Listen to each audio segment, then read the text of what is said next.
Every revolution eats its own. It always starts the same way.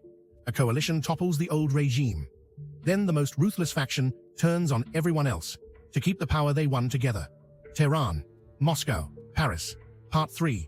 Paris. There's a line people still quote about revolutions, that they devour their own children.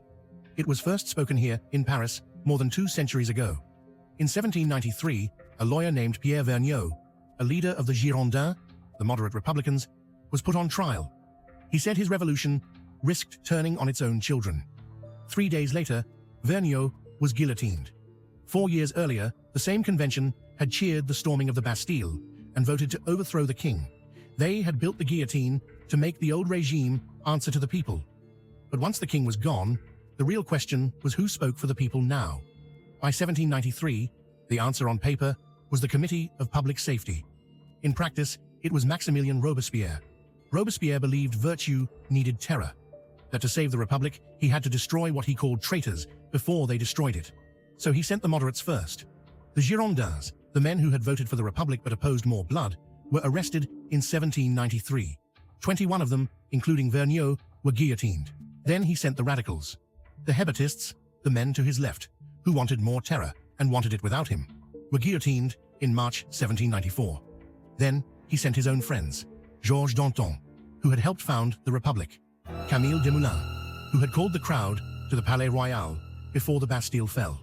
They argued that the terror had gone too far, and that a revolution that never stopped killing would destroy itself. At their trial, the convention passed a decree to silence them. They were guillotined in April 1794. By July, the convention itself was afraid. They had seen what happened to everyone who challenged him. On the 9th of Thermidor, they turned first. Robespierre was arrested. He tried to shoot himself. The bullet shattered his jaw. The next morning, he was carried to the same guillotine he had turned into a machine, his jaw wrapped in a bloody bandage.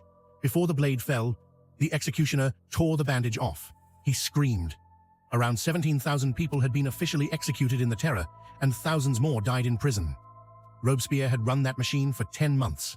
The convention ran him through it in 10 days. Iran, Moscow, Paris. 3 regimes, 3 centuries, 1 pattern. A revolution builds tools to defend itself, then treats every disagreement as treason, and finally turns those tools on the people who built them. The revolution devours its own children.